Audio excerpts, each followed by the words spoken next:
Welcome to USA Global TV and Radio, where our mission is to provide education, entertainment, hope, and inspiration. USA Global TV and Radio connects you with experts and audiences all around the world every single day to help you succeed in business and to live a richer life. Visit us at usaglobaltv.com to learn about career and life-changing training and mentoring programs like the Listening Mentor. Subscribe to our newsletter to stay informed about our special programs and offers. Discover how you can become a guest on one of our shows or a host or producer of a USA Global TV and Radio show of your very own. That's USA Global TV and Radio, where the doctor is always in.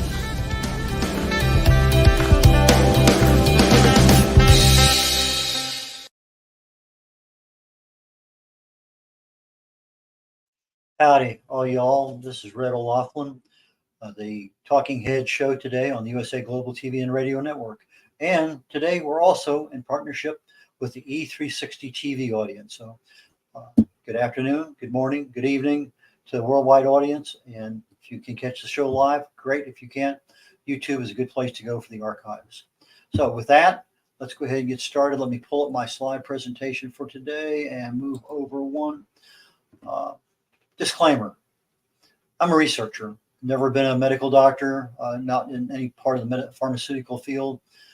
I fell in love with chemistry very early in life, sophomore in high school. It's just something that just captured my imagination. I got a degree in it. Unfortunately, I was never able to become a chemist. I got an invitation to Vietnam. By the time I got back, things had changed. I went a different direction. But several years ago, my wife, 10 years in February, would be my anniversary of my wife's surgery for cancer, breast cancer. And as part of her caregiver treatment, I started researching what are some of the problems with the side effects of chemo drugs. And I redeveloped my passion for chemistry.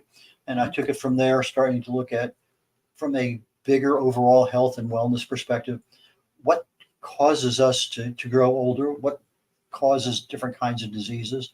And so I started focusing on the cellular level in the human body. What are the cause and effect chemical relationships going on? So if I treat a symptom, I'll always be treating a symptom. If I treat a cause, then I have a really good chance of actually attacking the cause of the problem and fixing it. The topic du jour this week, last week, the week before, on Talking Heads is pain management. I don't know why I still have weight management there, but I'm going to have to fix that.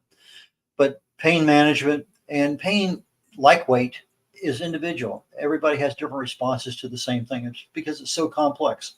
Pain is a really, really complex physiological and also a psychological experience, but it serves as a protective mechanism to our body so that we don't do more harm and damage.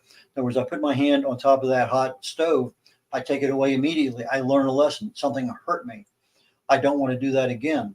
If I left it there and it's burning, I can do a lot of irreparable damage to my hand in many, many regards. So that being said, let's go ahead and start looking at things. I decided to do a series on pain hacks. And this is my personal perspective, not from the doctor. This is what I researched going into YouTube and ChatGPT and Google. What are things that I've done, what are things that I know other people have done that address these kind of pains. So I look at, primarily what's the cause? If you're going to address a problem, let's attack the cause of that problem. What can be done without drugs? Now, by drugs, I mean prescription drugs. If it's something that you just need a Tylenol, yeah, fine. If you need an antihistamine cream, that's fine. But I'm really looking at what can be done without drugs, without surgery. And in the process of talking about these things, is there something there that you really should highlight with your doctor about what is going on in your life? We had a young nurse on this morning talking about his treatment of his clients over in Ghana with regard to cervical, breast, and prostate cancers. And he's left me with a very lasting impression. Know your body, know what it feels like when it's well, know what it feels like when it's not well. So when something is not well, you actually have some feedback that you know I need to know more about it. Your health is your responsibility. This show here on the USA Global TV and Radio Network and the E63 TV network is about awareness, education, and the ability to take effective action. Now, what we had done a couple, 3 or 4 weeks back, we started looking about pain hacks. What can I do? Well, we talked about the back and carpal tunnel and tennis elbow, shoulder, stomach aches, headaches, foot, leg, knee, hip, muscle strains, arthritis, fascia, that area between your skin and your muscle, and leg cramps. So we're going to continue on with sunburn and nausea, etc. So let's go ahead and pick that up right here. Sunburn. As a redhead, something I am very acquainted with.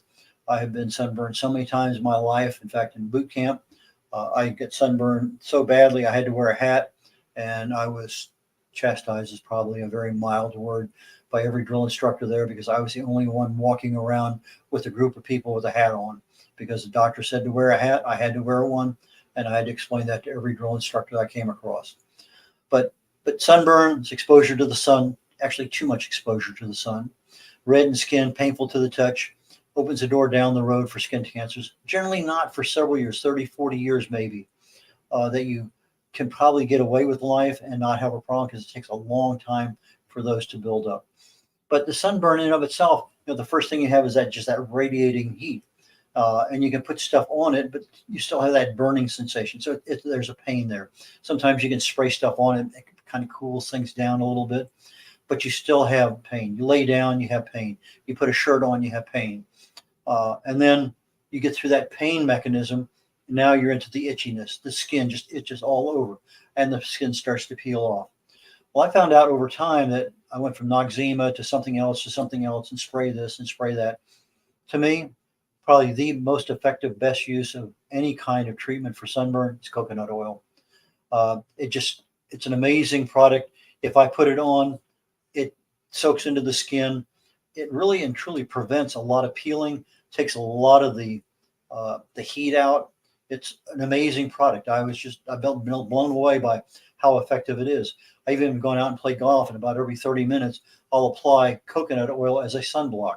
And it does a pretty decent job in and of itself. It's not going to, 4 hours is not going to block everything out, but it does a decent job as a sunblock.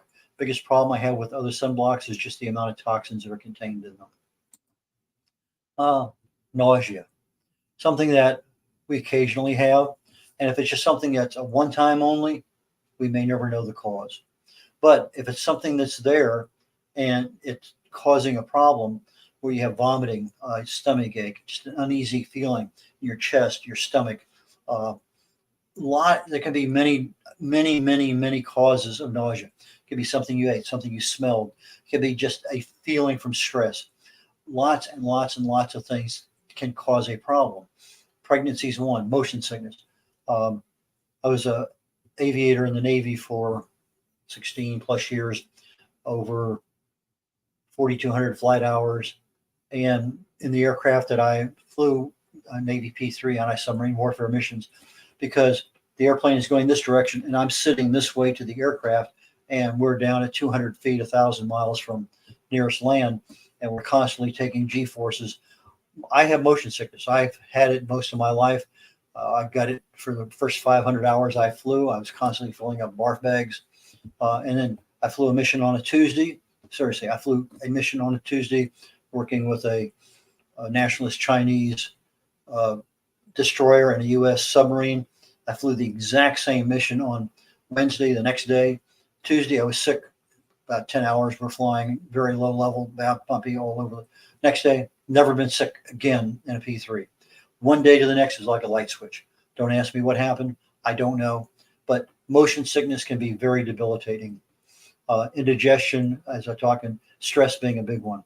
What can you do about it? Sometimes it's just rest. If I'm on a long flight and I have the ability to just kind of turn the seat where I'm facing the direction of the aircraft and just kind of kick back, close my eyes, that works for the motion sickness part of things. If I'm having a really queasy time on my stomach, just throwing up sometimes is enough to quench that. But I can tell you 10 hours of dry heaves, it's not something to laugh at, because you're still sick, but there's just nothing coming up. Sometimes if you can see the horizon. I could go up to the and look and see, okay, I can get a better perspective. My inside aligns with my side, and that helps. But sometimes I'm just dehydrated, and that's going to show up as nausea, as that stomach issue. Sometimes I can smell something and literally almost immediately throw up. That's what they have a lot of the gas in the military, is an agent to make people not want to remain in that area very long. Some people have reactions to spicy foods or fatty foods or some kinds of different kinds of foods. So all of those things, if you can figure out what's causing the problem, then you have an insight into what can you do to stop it. Okay, urinary tract infection. Strong urge to urinate, but it doesn't go away. Sometimes there's a burning sensation when you're urinating. Sometimes urine has an unusual color or odor. Usually it's a bacterial infection. Sexual activity is sometimes a cause of it, but there can be a lot of different causes. In the UTI realm of things, there is a test kit you can get, and it's available. You buy it. Sometimes you can get it at your local store, but that's a good way of being able to get a good test quick, fast, and easy. In many cases, because it's bacterial, antibiotics. Now, I went through a situation here maybe a month ago where I had diverticulitis. I had a stomach, it wasn't a stomach ache because it's actually in the lower part of my gut. But I went to bed, I woke up with just shakes all over the place. I couldn't control tremors. I went to the emergency room. They did the test. They found out what it was. And I was treated with antibiotics for about a week. Spent, I think, about 36 hours at the hospital.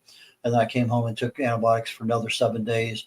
And then after that, I've been taking probiotics for 30 days. I just could finish my 30-day bottle of probiotics.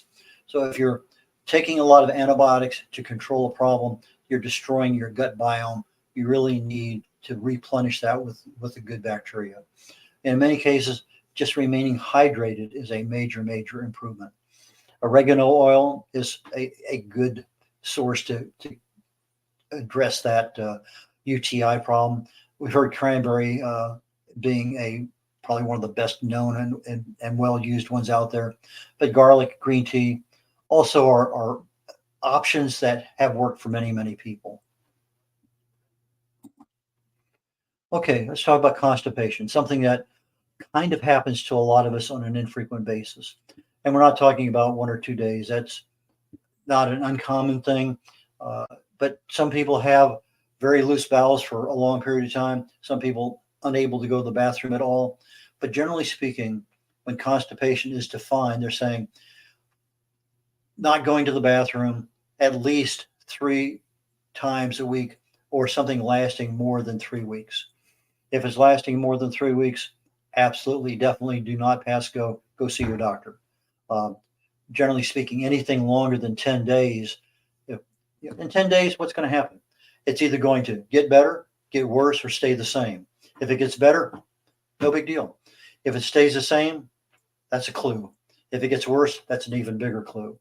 So you look at what can cause constipation. It can be a blockage in the colon, something you don't want, but could be something there. It could be not eating enough fiber. I find that to be particularly on the kinds of foods that I eat with very low carb. I eat a lot of protein, and I have to have my fiber. I've been having fiber since probably 1996, 97 timeframe. It's something I do not eat very many meals without having a supplemental fiber, whether I mix it and stir it into water or I take it as a pill. It's something I need to do. Some people have constipation because they ignore the urge to poop. It may be a privacy issue. It may be they don't have the opportunity to find a clean restroom. It doesn't matter. They're making an excuse. I can't go to the bathroom right now. Doesn't matter. They're ignoring that urge, and they get through that urge. Okay, a lot of things. But if you're ignoring it, that might be your cause. Concentrate on that. Not exercising. You're immobile. You're couch potato. That can definitely be a cause of constipation. Dehydrated, obviously. Some medications cause it. IBS, irritable bowel syndrome. Some people overusing laxatives can be an issue where you would think a laxative would make everything nice and easy. Well, if you have constipation, um, it can be a number of things. So if you're on certain medications, look at the data. It may say, okay, fine, maybe I need an enema. Maybe you need something else that's there. If it's fiber because of the food you're eating and it's more protein and less of something else, maybe that's a clue. Maybe you need to be taking more fiber. So the three F's: fluids, fiber, and fitness. Keep your exercise in there. Lemon juice is also a good source. Okay. Some of the other things that you have in there is your dietary changes. In other words, if you're like on an Atkins diet or a keto diet and you're not getting it that fat to operate, like I don't have a gallbladder, so there's certain bile things that would normally help my uh, process of eliminating waste from my body. I have to be aware of what is changing in my body that I have to accommodate. If I do not do any physical activity, that might also be an issue because sometimes I need that movement to get my lymphatic system going, to get things going in my body. Uh, we talked about your reassessing your medications. Biofeedback. It's something that it's a major help. If you can sit there and whether it's your pulse, your blood pressure, headache, a lot of things, biofeedback gives you a good mechanism to get into your body and to what is really going on. Uh, to me, one of the first things you can do, hydration, increase your fiber. Sometimes this lack of caffeine causes a problem. We already talked about an enema. Now, what do you need professional help for? If you have constipation and you're vomiting, you're sick, seek help. If there's blood in your stools, seek help. If you have longer than 3 weeks and you have a family history of colon cancer, seek help. If the abdominal pain is so strong that you can't stand up and walk around, seek help. This is not something to take lightly. Something is going on in the body. The body has something it wants to get rid of and can't. And when it has that problem, it's either going to vomit it out, it's going to flush it out through the system. And if it can't do either one, now you have a problem. So constipation is a serious thing to be aware of. Rashes. Oh, too many of these over time. Red skin, dry, bumpy, itchy, painful, sometimes swollen. It sort of depends. Uh, People with age has a tendency to get rashes more so than others. Sometimes it could be weather extremes, whether it's too cold or too hot, too dry. Uh, Believe it or not shampooing your scalp enough can sometimes lead to some kinds of rashes, particularly in the skin, the neck, and everything. Stress, big cause of a lot of issues. So whether it's a physical stress or emotional stress, a psychological stress, a lot of stress issues can be manifested in a rash. A lot of alcohol-based lotions. That alcohol evaporates very quickly and it leaves the skin dry. You end up with a dry skin over and over and over again because you've been using that same lotion, and it dries out. It dries out the red skin, bumpy, itchy, whatever. Sometimes you wear clothing that's too tight, and as such, you get that little rub back and forth between the clothing and the skin, and the tightness in there can sometimes create a problem.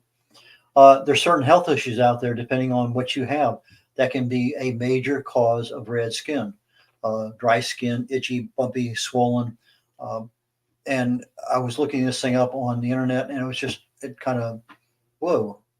I mean, it's almost too many things to put down on something like this to say, it could be this, it could be that, it could be this other thing. Bug bites, allergies. We'll talk about allergies here in just a minute. But a lot of these kinds of things. So if you know it's caused by bug bites, the no-see-ums or some other kind of bug, your clothing's too tight, your lotions you're using, address it from a cause perspective first. Coconut oil, great thing for red skin rashes, just like it is for sunburn. Hydrocortisone cream, that is, I find to be coconut oil number one, but sometimes actually hydrocortisone cream is number one. It just sort of depends on the kind of rash or itch or or situation that I have with my skin as to whether coconut oil comes out on top or hydrocortisone cream. Sometimes a cold press, sometimes an oatmeal bath, aloe vera, Epsom salts, baking soda with water, sometimes just an antihistamine. The result of that rash is caused by some kind of, say, bug bite, and you're getting antihistamine reaction. Uh, Concerns, if it's long lasting, over 10 days, yeah, something's wrong. If you get blistering around the eyes, the mouth, or the genitals, now you really need to talk to your doctor. Mosquito bites, living here in the Houston area, is something that we have periodically.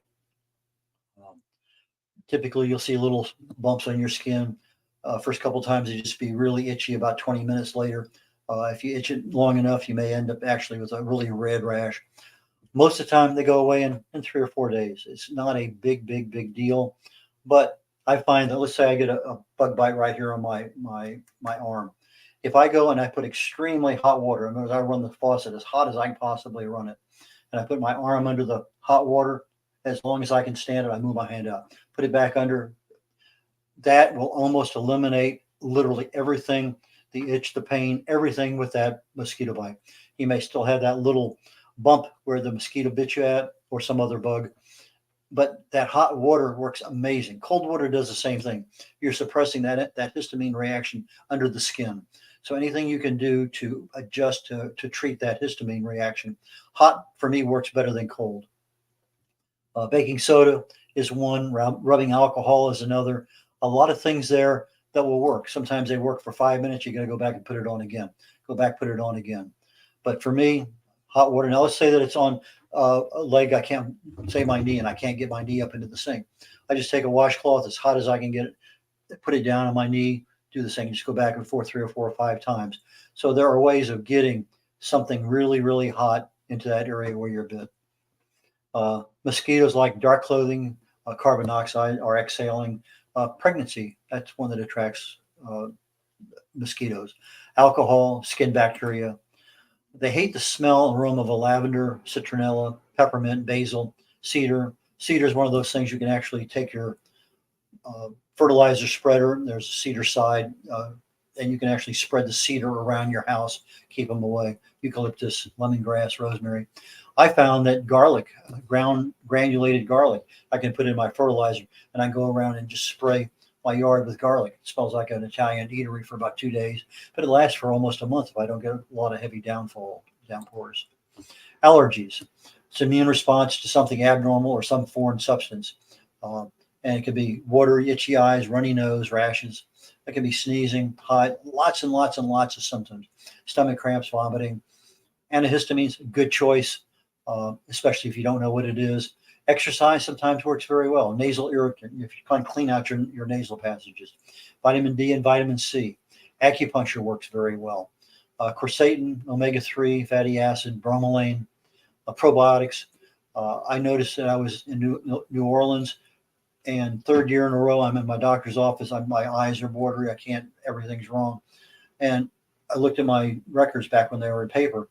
I was there the exact same date the year before, and within the same week the year before that, it turned out it was seasonal allergies from whatever plant was growing out there, grass or something. I had read an article about taking fresh frozen local bee pollen, 1/8 of a teaspoon a day. I started that regimen. The next year, absolutely no problems. That same date, gone. And what I was doing was I was using the bee pollen to help my ability to go through that thing. Now, Talking Heads is available on YouTube. You go into USA Global TV playlist, Talking Heads, and you look for my name, Red O'Laughlin. We've talked about a lot of things here over the last year plus, several sessions on heart health, nutrition, stress management, toxins. What do we do after the post-pandemic? How do we really handle our health? Those are things that are super critical. Brain health. We did a whole series on cancer. We talked about the treatment of cancer as a genetic disorder versus a metabolic disorder. Major differences in treatment, major differences in results. We talked recently about fat management, weight management, artificial intelligence in health, longevity, lifestyle, just lots and lots of things. So if you're looking at trying to understand cause and effect on your life with regard to longevity, age-related diseases. USA Global TV playlist for Talking Heads is a good place to go. I have several books that I've written. No matter what you can do it, these can all be found on my website at redolaughlin.com, or they can be found on Amazon. But no matter what you can do it, deals with the subconscious brain, that part of our mind that is in control of 95% of everything we do. If you learn how to talk to your brain, your subconscious mind effectively, if you want something or you need something, that talks to your conscious brain. You want to talk to your subconscious brain, your expectations, your intentions. That is in that book. The Joy of Ageless Health. It talks about stress and toxins and radiation, inflammation, infection, diet, even expectations. There are several things that start at the cellular level, chronic low-level cellular health, that you have control over. And that is genesis of literally almost every disease we have. Longevity Secrets of Healthy Aging talks about the two primary causes of aging, what you can do to accelerate or decelerate the aging process. Understanding the causes of Alzheimer's disease is a compilation of over 40 articles I've written on Alzheimer's and the latest thoughts and processes on that. And the Essential New Author's Guide is how to write and publish your book for free. With that, I'm going to bid adieu, and I will catch you all next week.